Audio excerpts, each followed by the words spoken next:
Pero vamos a darle a esto. El título que le puse esta mañana, iglesia, no me juzgue. Repita conmigo: el rock de la cárcel. Solo ni la primera fila lo dijo. No lo dijeron, no se hagan. Repita conmigo: el rock de la cárcel. No me juzgue por las imágenes. Mi esposa lo vio y me dijo: te van a regañar, así que vamos a la siguiente diapositiva para que no lo vean los pastores, por si nos están sintonizando. Pero yo le puse por título el rock de la prisión, el rock de la cárcel. Y pues obviamente puse la foto de Elvis porque pues es lo más similar que podamos encontrar a esa imagen. Sin embargo, yo te quiero hablar específicamente de la adoración. Repite conmigo: adoración.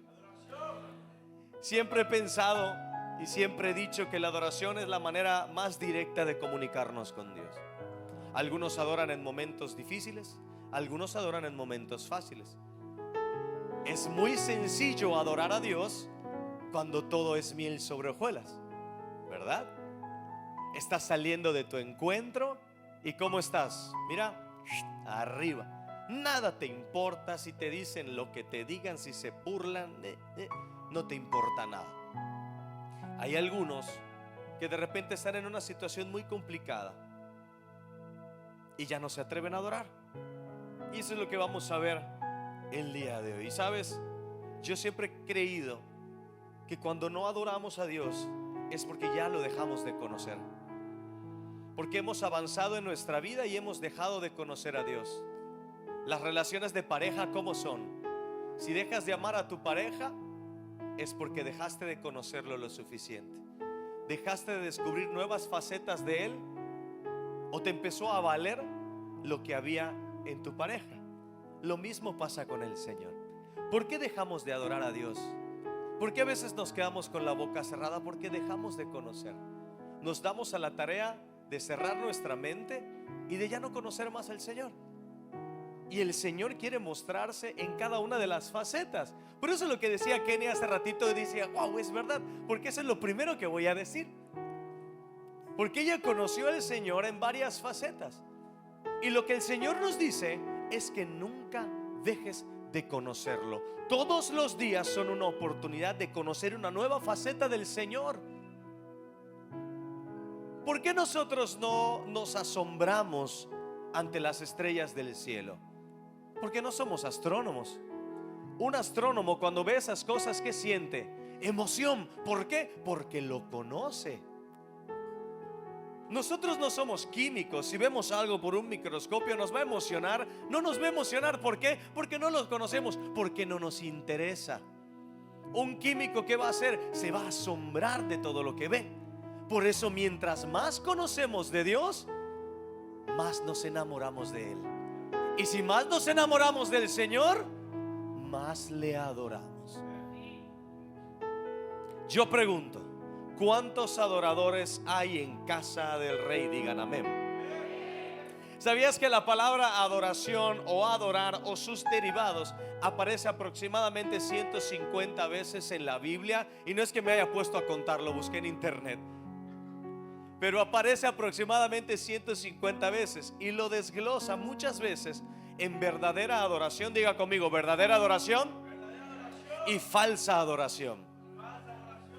Hay gente que adora al Dios verdadero, al Dios que es capaz de hacer todo, al que creó los cielos y la tierra, al que puso las cosas en su lugar, al que te creó a ti, al que te salvó. Y hay quien adora a cosas falsas. ¿Qué es una cosa falsa? Es todo lo que te desvía de la atención de Dios. ¿Puede ser un pecado? Sí, puede ser un pecado. ¿Puede no ser un pecado? También puede ser que no sea pecado. Tú puede que tu Dios sea tu trabajo, sea algún deporte, sea alguna persona, sea tu chica o tu chico, tus hijos. Pero entonces es malo cuidar a mis hijos. No, no es malo cuidar a tus hijos. Es malo poner a Dios debajo de tus hijos, porque entonces nuestra adoración empieza a ser falsa. Sin embargo, el tópico de esta mañana no es precisamente la falsa adoración. Quiero que entendamos, iglesia, que la adoración no solamente es cantar en el templo, es rendirte todos los días al Dios al que dices adorar. Porque muchos decimos que adoramos al Señor, pero de las 24 horas al día no le dedicamos ni 5 minutos. ¿Cómo estaría tu relación matrimonial si llegas a tu casa y no le hablas a tu esposa? ¿Cómo estaría tu relación si pasas junto a ella y no le hablas? Si no le dices nada, si no le preguntas cómo está, ¿cómo va a estar tu relación? ¿Bien o mal? Hágame la mano, ¿bien o mal? Mal. ¿Por qué pensamos que con Dios no pasaría lo mismo? ¿Por qué pensamos que con Dios Él nos va a perdonar? No importa si no le dedico unas palabras. A Él le dedico 5 minutos antes de dormir. Pero déjame decirte algo, esos 5 minutos terminan siendo 30 porque te duermes y no pasas ni 30 segundos al lado del Dios al que dices adorar en casa del Rey. No es regaño, solo son las bases para lo que te voy a comentar. Y el ejemplo que quiero darte es el de Josué. Levanta la mano quien conoce la historia de Josué. Bueno, te la voy a contar rápido. Josué era el sucesor de Moisés. Moisés fue aquel que libertó al pueblo de Israel de las garras de Egipto. Sí, garras, como si fuese caricatura. De las garras de Egipto. Sin embargo, algo ocurrió con él. Josué se había formado a los pies de Moisés, de aquel libertador. Cuando Moisés se iba al tabernáculo, cuando él se iba a adorar, cuando la presencia de Dios descendía sobre ese tabernáculo, adivinen quién estaba afuerita esperando. Josué. Ahí estaba el tipo. Él era el segundo al mando, la mano derecha del líder. Y Josué junto a Caleb fueron los únicos de aquella generación de millones de personas. Escucha bien, fueron los únicos 2 de millones de personas. Ni siquiera Moisés lo logró. Fueron los únicos 2 que entraron a la tierra prometida. Los demás, todos los demás que salieron de Egipto, se dedicaron a criticar el liderazgo, se dedicaron a maldecir los caminos del Señor. En fin, millones de personas jamás aprendieron a adorar. Porque tú sabías que el pueblo no sabía adorar a Dios. Mientras estaba en Egipto no sabía adorar. ¿Por qué? Porque tenía cargas todo el día. Porque trabajaba de sol a sol. No descansaba, apenas descansaba solamente para poder comer. No había adoración. Ellos no sabían adorar. Por eso la instrucción del Señor fue: libera a mi pueblo para que yo les enseñe a adorar en el desierto. Y aquí viene algo muy importante. Los verdaderos adoradores se forman en el desierto. ¿Por qué las iglesias se llenan el 24 de diciembre o el 1 o el 31 de diciembre? Por emoción. ¿Por qué en Semana Santa las iglesias están a rebosar y el resto del año no? Porque la gente no ha entendido lo que es la adoración al Señor. Pero yo estoy seguro que en casa del Rey no solamente vienen los días de emoción, vienen todos los días a adorar al Rey de Reyes y Señor de Señores, porque han entendido, porque han atravesado el desierto y porque han aprendido a adorar en medio del desierto. El pueblo de Israel transformó lo que debía de ser su adoración en queja. Dejó de cantar adoración y solo hacía quejabanzas. Se quejaban de todo, de la comida, del desierto, del sol, porque no tenían bronceador para caminar, que no tenían sombrilla para hacerles sombrita, a pesar de que había una nube ahí que les echaba la mano para que no tuvieran golpes de calor. Tenían absolutamente todo y lo único que hicieron fue quejarse, porque los verdaderos adoradores, iglesias, se forman en el desierto, se forman en medio del dolor de las circunstancias, en medio de la tristeza, en medio de la frustración, en medio de las consecuencias de nuestras decisiones. Ahí se forma el verdadero adorador. Todos los que estamos aquí hemos atravesado desiertos. A lo mejor alguno de acá está en algún desierto o en algún proceso. Déjame darte una palabra de parte de Dios. Él te está mostrando la verdadera adoración. Él te está puliendo para que seas un mejor adorador. Que no necesites estar contento para adorar, que puedas adorar en toda circunstancia y en todo momento. Se enfermó el niño, voy a adorar. Se echó a perder el auto, voy a adorar. El dinero se me va como agua entre los dedos, voy a adorar. Mi familia me rechaza, voy a adorar. Así se forman los verdaderos adoradores. Hoy en día, desafortunadamente, hay muchos hijos de Dios que no han logrado cambiar su lamento en alabanza, pero sí su alabanza en queja. Estaba mejor como estaba antes. ¿Para qué fui a mi encuentro? ¿Para qué rayos fui? Mi vida estaba mejor. Y nos olvidamos de todo lo que Dios hizo en tu vida y de todas las cadenas de las cuales te liberó y de tu testimonio que diste antes de bautizarte. Todo eso se nubló por las circunstancias. Y ojo, iglesia, no estamos exentos a tener problemas. Somos hijos de Dios, estamos aquí, los vamos a tener. Pero es increíble ver cómo Josué y Caleb, dos hombres, tomaron su desierto, lo capitalizaron y se convirtieron en adoradores. El mismo desierto que recorrieron millones fue el mismo desierto que convirtió a dos en verdaderos adoradores. No eres la única persona que está pasando por ese proceso. No eres la única persona que está llorando. No eres la única persona que está pasando por procesos de tristeza. No eres la única que le escasea el dinero. No eres el único o la única que está en crisis. Y si Dios pudo ayudar a dos, puede ayudarte a ti. Si Dios ayudó al vecino de al lado, ¿por qué no te va a ayudar a ti? Si Dios está conmigo, ¿quién contra mí? Es increíble verlo. Josué y Caleb pasaron por el mismo desierto que los demás y tuvieron resultados diferentes. ¿Cuál fue el secreto de Josué y Caleb? Diga conmigo: el corazón. Vamos, agárrese aquí el pecho, agárrese el corazón y diga: el problema es mi corazón. El problema, iglesia, como decía el profeta, el problema es el corazón, pero la solución también es el corazón. ¿Por qué?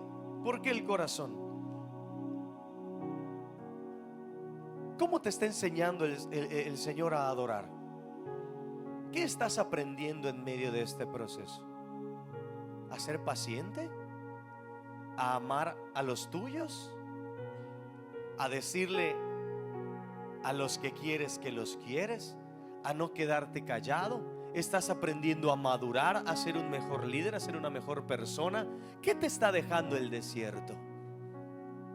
¿Qué estás aprendiendo en medio del desierto? Josué y Caleb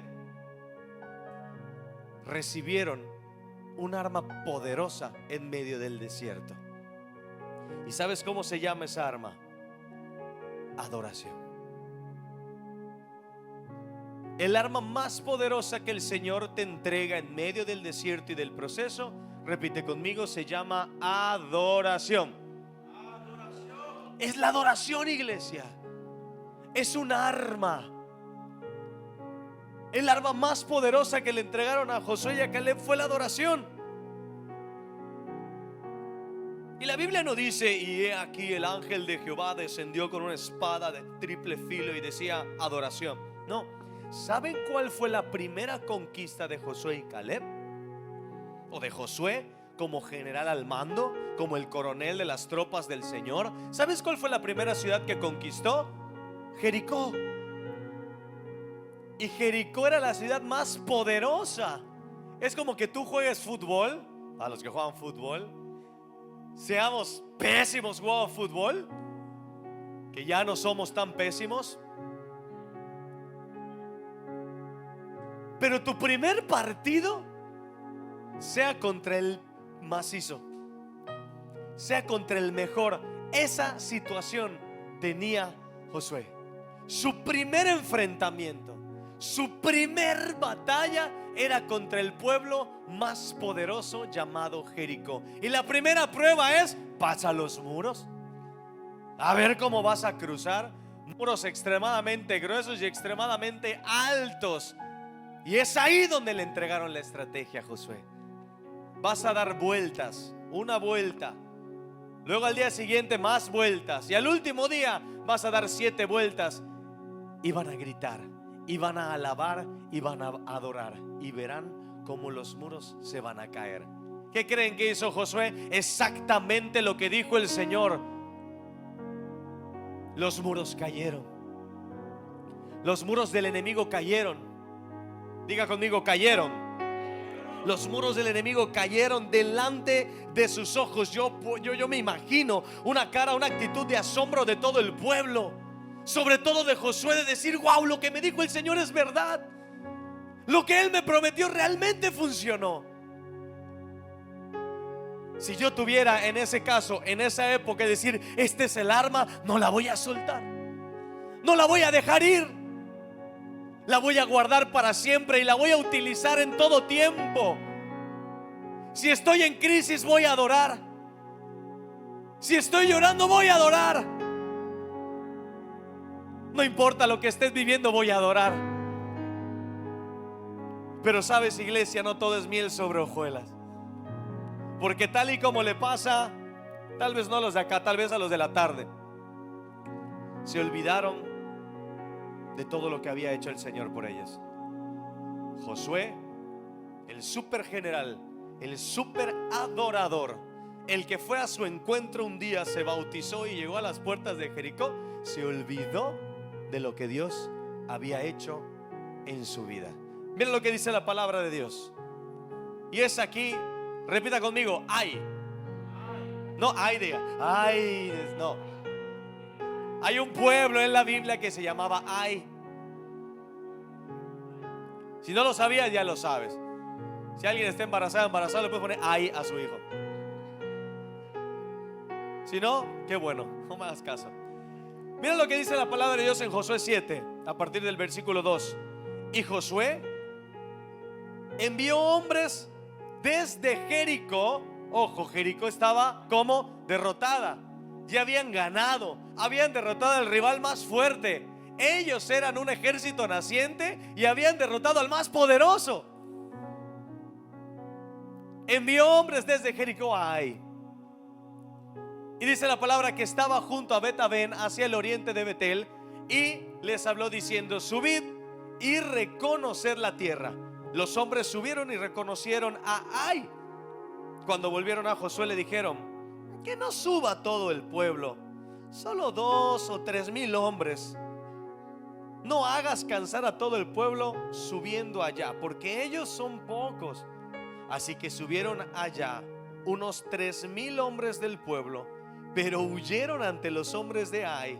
Y los hombres de Ai hirieron de ellos a unos 36 hombres y los persiguieron desde la puerta de Sebarim y los derrotaron en la bajada. Y el corazón del pueblo desfalleció y se hizo como agua. Es ahí donde entra el bendito pueblo de Ai, que a veces lo pasamos de largo. Decimos: ay, qué chistoso. Y olvidamos esos detalles que son sumamente importantes. La primera ciudad, super, mega, archi, hiper poderosa, Jericó. La segunda ciudad a la que se enfrentaban era Ai, pequeñita, sin ejército, sin hombres de guerra. No eran hombres preparados para la guerra, eran preparados para la pesca, para diferentes cosas, menos para la guerra. Es como si aquel equipo de fútbol que apenas se formó jugara contra el equipo más fuerte, le gana, a la semana siguiente va contra el equipo más débil, el equipo Teletón tal vez, y pierda contra ellos. El equipo más débil que había en la liga les ganó. Lo mismo pasó con Josué. La segunda ciudad, al paso, una ciudad muy pequeña, el arma más poderosa que tenía Josué la dejó de usar. Cuando enfrentó al pueblo de Ai, fue derrotado. pueblo pequeño, Josué envió a pocos soldados pensando que tenía la victoria asegurada. ¿Por qué fueron derrotados? Sencillo, porque dejaron de adorar. Será fácil, dijo Josué. Los que trajeron el reporte dijeron: será fácil, no tenemos por qué hacer nada más. Ya no tenemos por qué darle vueltas a la ciudad y gritar. Solamente mandamos a unos pocos hombres para que estos que están aquí descansen, pobrecitos. Y dejaron de adorar. ¿Te ha pasado que de repente te enfrentas a cosas tan sencillas que no piensas meter a Dios en el asunto? Porque dices: lo puedo resolver yo, no tengo ni siquiera por qué orar. Tuve un pequeñito problema financiero, pero miren, chiquitito. No necesito orar por eso. La siguiente quincena lo pago.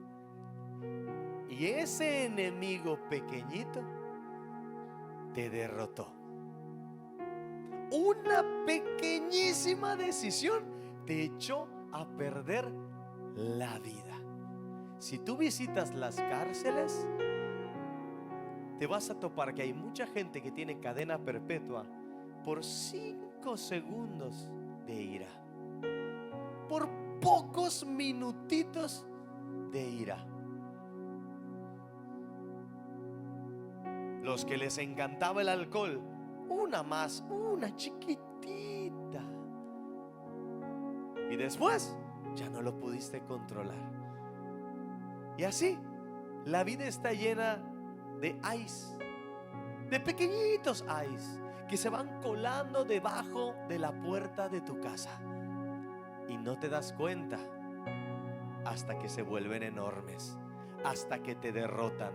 Y luego tú te sientes poderoso porque de repente: sí, logré restaurar mi matrimonio y gloria a Dios, Dios está contigo, qué bueno, hiciste lo que tenías que hacer. Pero luego te enfrentas a un problema pequeñito y terminas fallando y derribando todo lo que construiste. Esos pequeños ice que hay en la vida, pequeñitas cosas en las que nosotros decimos: no necesito adorar, no necesito meter a Dios en esto, lo tengo controlado, Alvarito, lo tengo controlado. Y al final, Ai te termina derrotando. El pueblo de Ai representa esas decisiones pequeñitas que al final nos derrotan.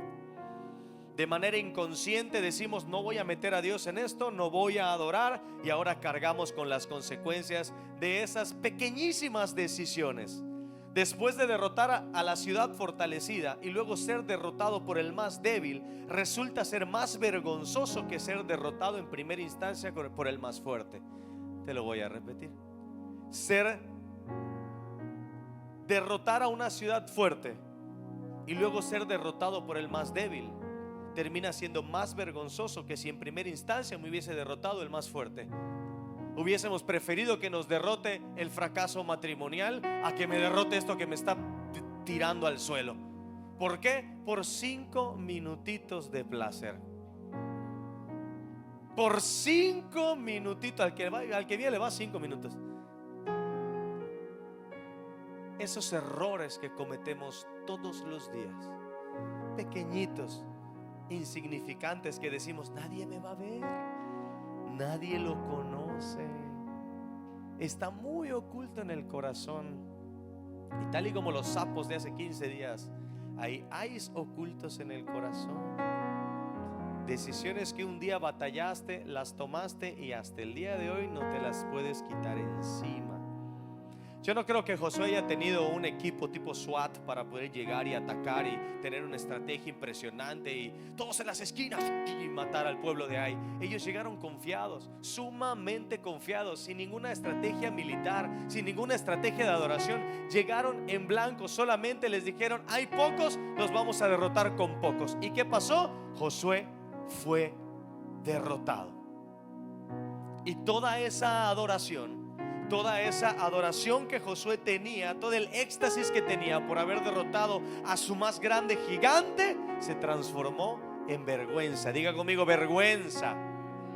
¿Cuántos avergonzados hay? No digan amén. Yo sé que no van a decir amén. Pero mira lo que dice la palabra en Josué a partir del verso 6, siempre del capítulo 7. Entonces Josué rasgó sus vestidos, se postró en tierra sobre su rostro delante del arca de Jehová hasta caer la tarde.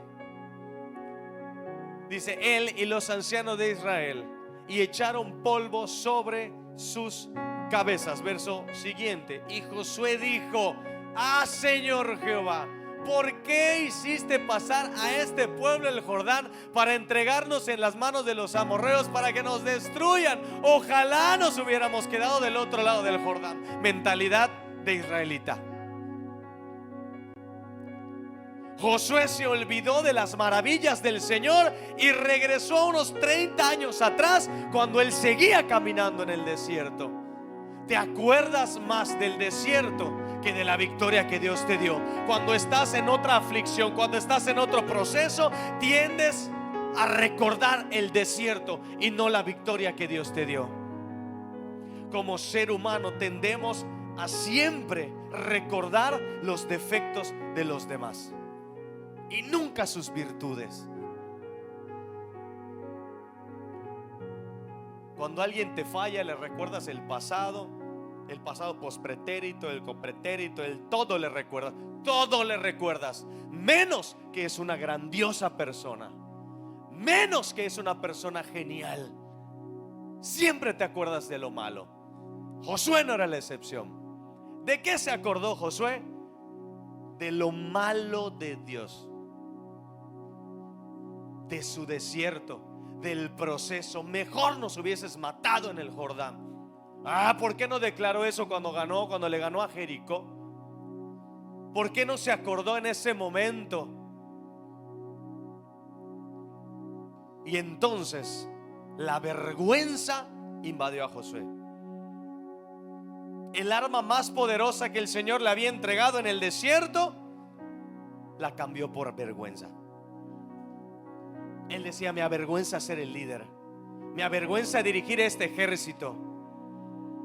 ¿Dónde están los padres de familia que muchas veces se sienten derrotados de cómo están llevando la vida de sus hijos? Que dices: ya no hay remedio para ellos, me da vergüenza, me da pena. Y dejamos la adoración y los milagros que Dios hizo en el nacimiento de ellos, en la conversión de ellos, por transformarlos en vergüenza.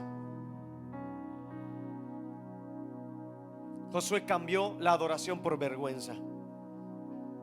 Porque déjame decirte, iglesia, que por momentos la vergüenza podrá invadir nuestra mente. No estamos exentos de eso, pero no debemos dejar que invada nuestro espíritu. Porque todos la vamos a regar en algún momento de la vida. Algunos muy gacho, algunos no tanto. Pero de que la vamos a regar, diga conmigo: la vamos a regar. Diga: estoy destinado a regarla. Sin embargo, no podemos dejar que la vergüenza invada nuestro espíritu, porque la vergüenza te aleja del Señor. Ahí la gente dice: qué pena acercarme al Señor, no tengo ni el corazón para orar. Qué pena orar si todo lo que hice seguramente no merezco el perdón de Dios. ¿Por qué Adán y Eva, cuando el Señor visita el Edén después de que comieron del fruto prohibido, por qué no se acercaron al Señor? Diga conmigo: por vergüenza. Por vergüenza, decía, nos dio vergüenza y corrimos a taparnos. Y siempre hacemos intentos fallidos por correr y taparnos del Señor, cuando el único que puede quitar la vergüenza es Él. Él te quita la vergüenza. Él te quita la pena de todo lo que ha pasado. Él te hace nueva criatura. Él te hace completamente nuevo. Él te hace digno de todo lo que Él te da. El problema es que nos vamos alejando de a poco del Señor, y la vergüenza invade nuestra mente y desafortunadamente nuestro espíritu. Segunda de Timoteo 1, verso 7 dice: porque Él no nos ha dado un espíritu ¿de qué? De cobardía, sino de poder, de amor y dominio propio. Y luego continúa diciendo: no te avergüences del evangelio. No te avergüences, no hay vergüenza, no tiene por qué haber vergüenza en ti. ¿Por qué? Porque existía la posibilidad de que Timoteo se avergonzara de que su maestro Pablo estuviera en la cárcel. Y él le dice: no te avergüences del lugar en donde estoy, porque estoy acá por obedecer el mandamiento del Señor. Deja la vergüenza a un lado. No sé cuál sea la condición de tu corazón en esta mañana, pero no cambies la adoración por vergüenza. No dejes que la vergüenza se meta a tu espíritu. No dejes que ay se meta en tu corazón y en tu espíritu. Porque Él ya te dio la más grande victoria. En Él tienes la más grande victoria asegurada. ¿Por qué sacamos a Dios entonces de la ecuación apenas resolvemos nuestro problema? ¿Por qué cuando estamos en lo más profundo del hoyo nos acordamos de Dios, pero cuando salimos nos olvidamos de Él?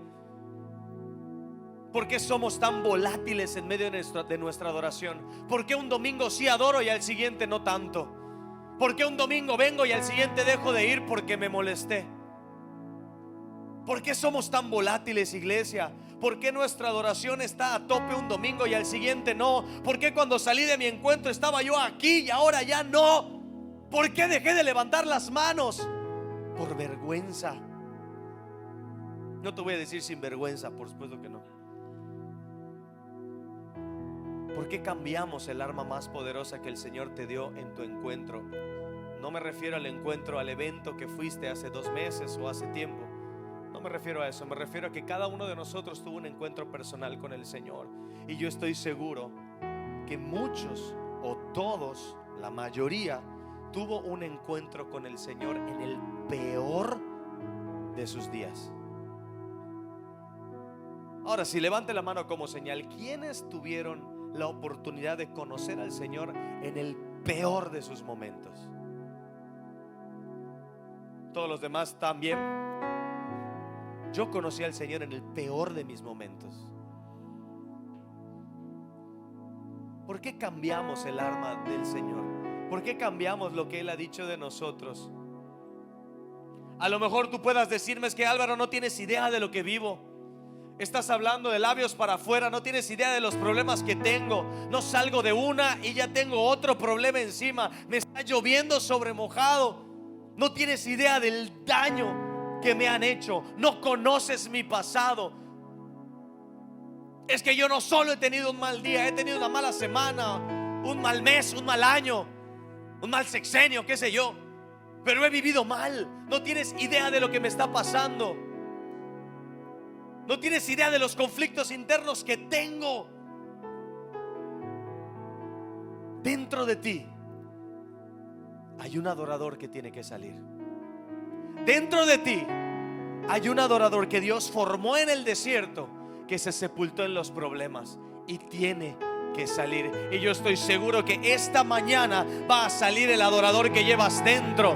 Yo estoy seguro que el adorador que llevas dentro, el adorador se está formando. El adorador va a salir hoy.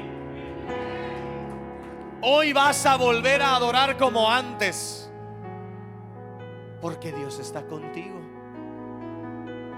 En otra historia muy parecida a la de Josué,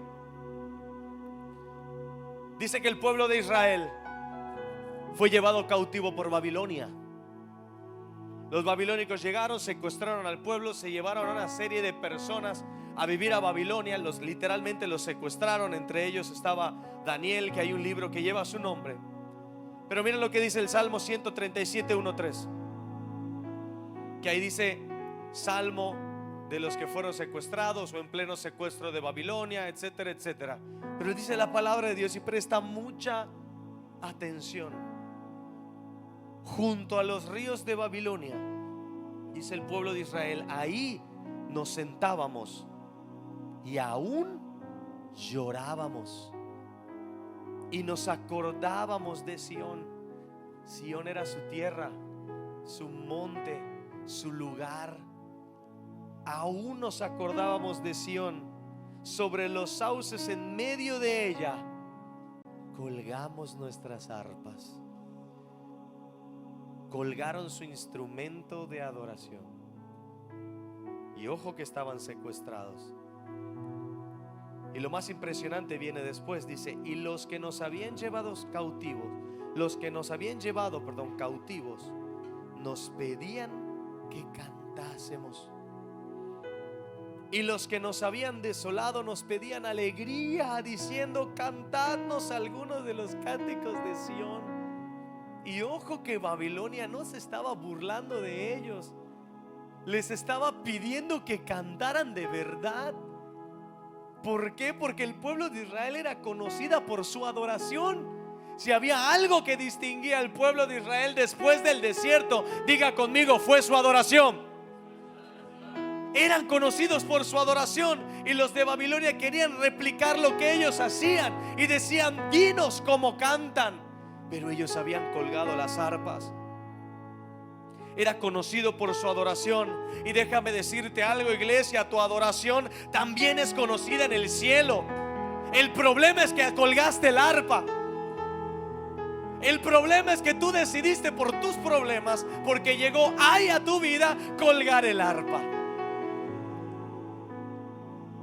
Abandonaron el arma más poderosa, sus arpas. Israel era conocido por su adoración. Déjame decirte que tu adoración es conocida en el cielo. Cuando tú adoras, el cielo se conmueve. Cuando tú adoras, el infierno empieza a temblar. Tu adoración es conocida en el cielo y en el infierno, tal y como le pasó al pueblo de Israel. Su adoración era conocida en los reinos extranjeros. Tu adoración es conocida en el cielo, iglesia. Las tierras extranjeras son esos lugares donde no queremos estar, situaciones que se salieron de control. Es el lugar en donde secuestraron literalmente tu corazón, donde dejaste de sentir, donde dejaste de soñar. Esos son los lugares extranjeros. Ahí estaba el pueblo de Israel. Cuando la Biblia habla de sacrificio de alabanza, quiere decir que nosotros debemos alabar y adorar aún cuando no tenemos ganas. Les voy a contar un secreto que no salga de aquí. ¿Saben cuántas veces? Yo les puedo apostar, no puedo hablar por Kenny, pero estoy seguro que le ha pasado a Kenny y a todos los que estamos aquí y tenemos la oportunidad de alabar y adorar de manera pública. A Snoopy te lo voy a preguntar. Digo, Alan. ¿Ha habido, Alan, alguna vez que te subas acá sin ganas de estar acá? Mi respuesta es la misma. Hay veces que tengo que estar acá y no quiero estar acá. No me preguntes por qué, porque no te voy a contestar. Ya son problemas personales. Pero pasa, iglesia. Y es ahí donde muchas veces el Señor te toca y donde te das cuenta que la mejor adoración fluyó en ese momento de tristeza, en el que tú decías: es que no tengo por qué estar aquí, no lo merezco, no soy digno, me siento mal físicamente, me siento mal sentimentalmente, no tengo por qué estar acá. Voy a hablar con la pastora y le voy a decir que suban a otro porque ya no lo soporto. El sacrificio de alabanza también es hacerlo cuando no tienes ganas. El verdadero sacrificio de alabanza es hacerlo aún con la vergüenza, pensando que Dios te perdonó de tus pecados. Ojo, pero siempre con la mentalidad de dejar de pecar.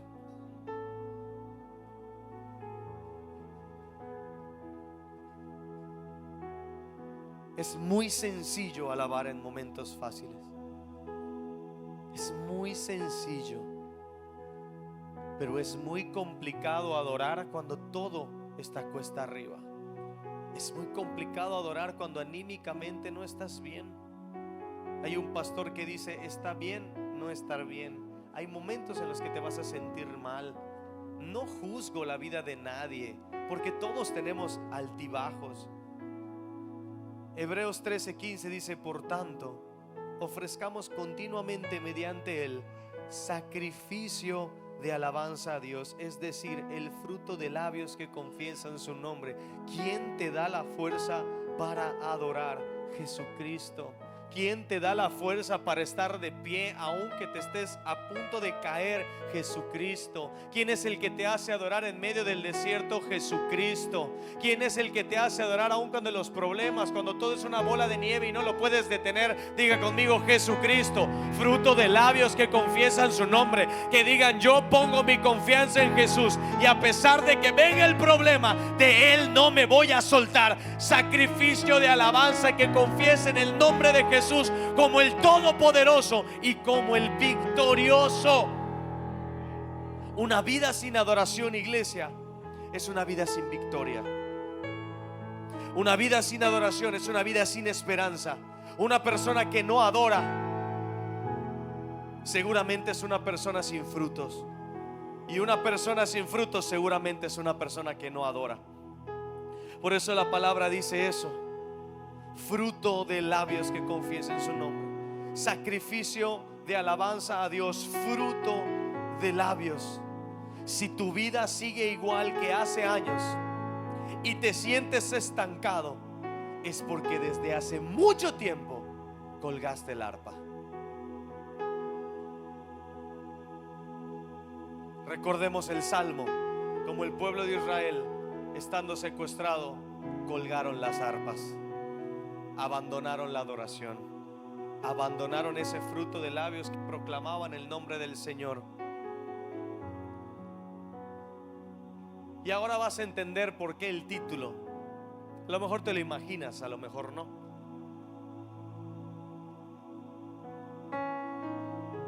Hace una semana me topé en internet con un artículo que me llamó mucho la atención. Y era que hubo una subasta en Estados Unidos, me parece, y había mucha gente, había como 300 personas de todo el mundo. Y en aquella subasta empezaron, valga la redundancia, a subastar artículos de Elvis Presley. Pero eran de todo tipo: micrófonos que él había utilizado, ropa que él había utilizado, no les miento, truzas que había utilizado, así sucias. De todo tipo, iglesia, de todo tipo de artículos. Usted puede buscar el artículo en cualquier parte de internet. No ahorita, no lo busque ahorita, por favor, búsquelo en su casa. Pero ahí habla que uno de los artículos más tremendos o más caros que se vendieron en $94,600, adivinen qué artículo fue: una Biblia. El que dijo guitarra, no le voy a dar su frappé. Una Biblia, iglesia. La Biblia de Elvis Presley fue subastada en casi $95,000. Una Biblia que, según los historiadores expertos en Elvis, no sé por qué habrá gente experta en Elvis Presley, habiendo tantos problemas en el mundo, hay expertos en Elvis, está bien. Dicen que se la regalaron aproximadamente en 1957. Los historiadores de Elvis dicen que él creció en un ambiente cristiano, en un ambiente familiar cristiano, donde iba a la iglesia, etcétera, etcétera. Incluso él llegó a escribir, dice el artículo, más de 50 canciones de gospel. Gospel son temas que hablan de Jesús, que hablan de Dios. Entre los que destacan Reach Out to Jesus, para que vean que también hablamos inglés aquí, que quiere decir llegar a Jesús, o He Touched Me, o sea, Él me tocó. 50 éxitos, 50 canciones cristianas fueron las que él pudo escribir. Pero la cúspide de la carrera de aquel hombre fue cuando grabó aquella película y se escribió esta canción llamada el rock ¿de qué? El rock de la cárcel, el rock de la prisión.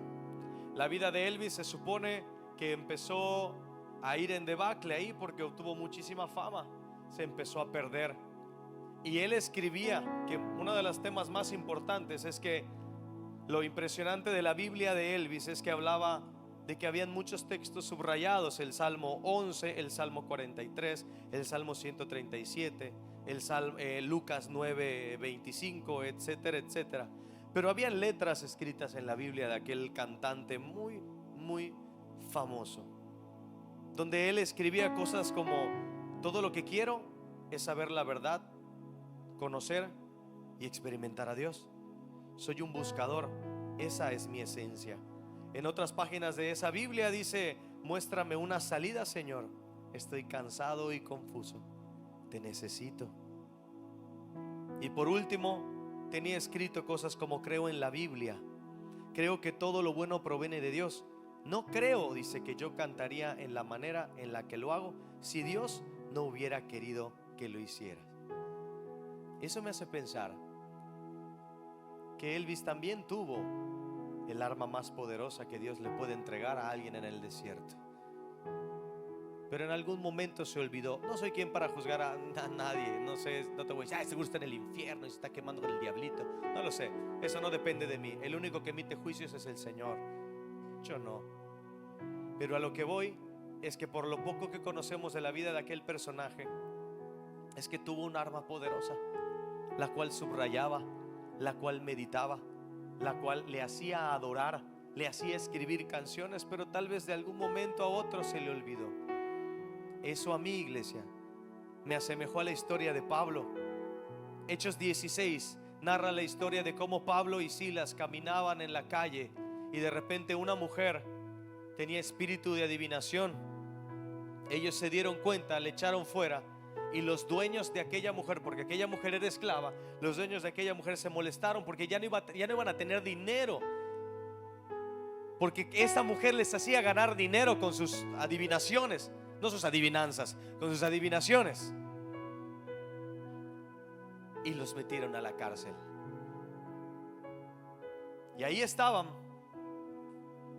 Según Hechos 16, Pablo y Silas estaban encerrados en una cárcel. Imagínate al apóstol, a un fundador de iglesias, a un evangelista de millones de personas, a la persona por la cual la mayor parte del Nuevo Testamento está escrita. Él ahora estaba en la cárcel, cansado, herido,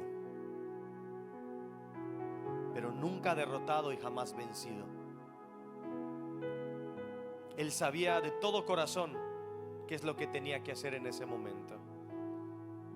Y yo creo que en medio de esa cárcel, en medio de la oscuridad, en medio de la custodia de todos los de la cárcel, ahí se escribió el verdadero rock de la cárcel. No existía el ritmo, claro, es solo un ejemplo. Ahí fue donde el apóstol Pablo escribió el verdadero rock de la cárcel. Y ahí el título del tema de hoy. En medio de la depresión, en medio de la injusticia, en medio de la depresión, ahí empezó a cantar: tuyo es el reino, tuyo. ¿Puedes tocar esa, chichi? ¿Me puede ayudar con esa canción? Y él cantaba: es el reino tuyo, el poder es tuyo, es la gloria por siempre. Y entonces él empezó a entonar el rock en la cárcel. El verdadero rock de la cárcel se estaba escribiendo. Ahí los cimientos de la cárcel se empezaron a mover. Y la adoración de Pablo, el rock de la cárcel, se hizo efectivo en la vida de Pablo. Utilizó el arma más poderosa. 3 días estuvo ciego Pablo. 3 días estuvo completamente ciego. Pero él podía ver algo en lo espiritual, y era la adoración al Rey de Reyes. Porque aún estando en la cárcel, la Biblia se estaba escribiendo. Los mejores capítulos de la vida de Pablo se estaban escribiendo ahí en la cárcel, con ese rock que él estaba escribiendo en esa hora. Los mejores días de tu vida están por llegar. Si estás en el desierto, tu historia no se acaba. Si estás en medio del proceso, tu historia no se acaba. Tu historia apenas empieza, apenas se está escribiendo capítulo por capítulo.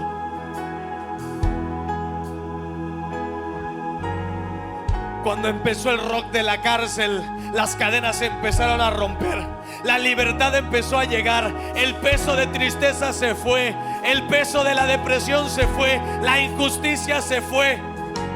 Todo peso que estaba sobre los hombros de Pablo se fueron.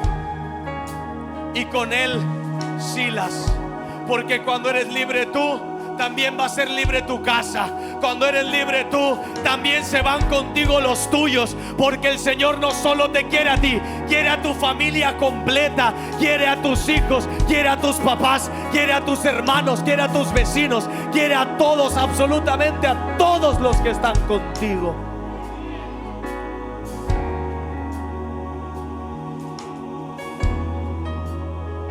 Tal vez hoy tu vida se encuentra sumergida en una cárcel, en la profunda depresión.